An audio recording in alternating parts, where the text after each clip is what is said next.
उधर से और यहाँ पर एकत्रित हुए पूरे गौतम बुद्ध नगर से लाखों किसान, हजारों किसान और हमारी मातृभाषा है, हमारे अपने वो हैं जो इस समय हमारे साथ खड़े हैं, वो हमारे अपने हैं।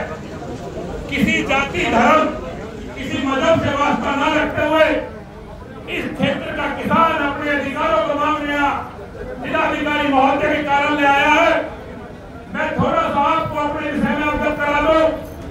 हम एचल गांव के किसान हैं और हमारी जमीन 1990 में यहाँ एक्वायर कर ली गई। जब इस ग्रेडेड ऑफ प्राधिकरण का जन्म भी नहीं हुआ था, जब 1990 में जमीन एक्वायर की गई, 1949 कर दी गई।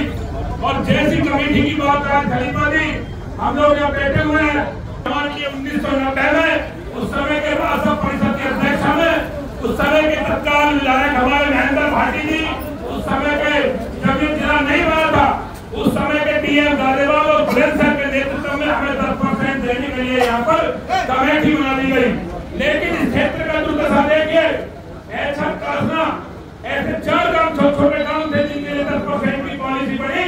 आज 34 साल हो गए हैं लेकिन 1% की प्लॉट नहीं मिला है किसानों को। 3 पीढ़ियां खत्म हो गई है, 3 पीढ़ियां यहाँ ग्रस्त हो गई है, लेकिन यहाँ पे बैठे भरत रिश्वतखोर दलालों की वजह से आज तक हमें 1% नहीं मिला है।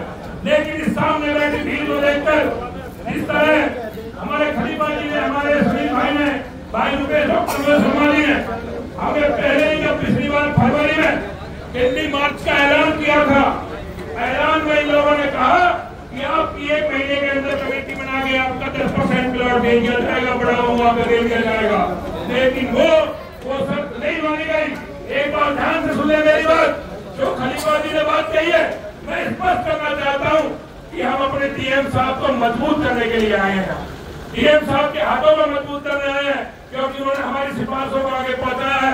जब मैं इस कमेटी के निर्णय के बाद स्थापित हुआ, खलीफा जी ने कम से कम 5 बार डीएम साहब से मिला। सुनिए डीएम साहब के मुझे बड़ी दुख इस बात को सोच के उन्होंने कहा कि मैंने तो प्राधिकरण को कह दिया इनको दे दीजिए, लेकिन अगर नहीं दे रहे तो मेरी बात नहीं मानते हैं तो इसमें बहुत बड़ी कमजोरी होती है।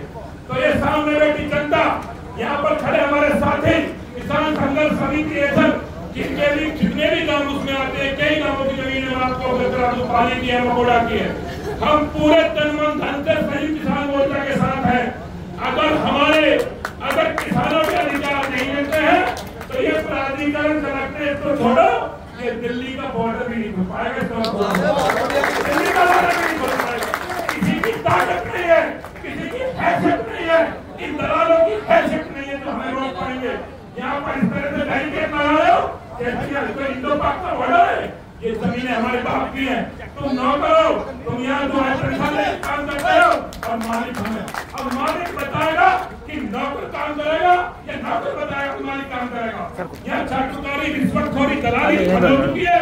असली किसान रोड पर है और दलाल एसी में बैठ के रिश्वतखोरी कर रहे हैं।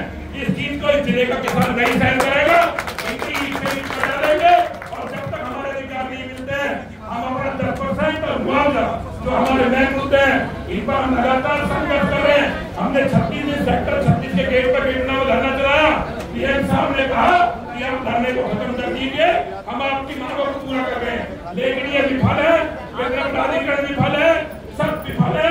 अब इस क्षेत्र का किसान अपने अधिकार लेने का काम करेगा और जिस दिन 2.5 लाख किसान, जैसे डॉक्टर रुपेश शर्मा ने बताया, तो 2.5 लाख किसान पर बारिश है। जिस दिन 2.5 लाख किसान और उनके परिवार यहाँ आ गए, यहाँ 10 लाख की संख्या हो गई, किसी की औकात नहीं 10 लाख को रोक पाएगा, यहाँ पर कोई नहीं रोक पाएगा। इसी कहानी के साथ मैं प्रोग्राम देता हूँ। जय हिंद, जय भारत, जय जवान, जय किसान।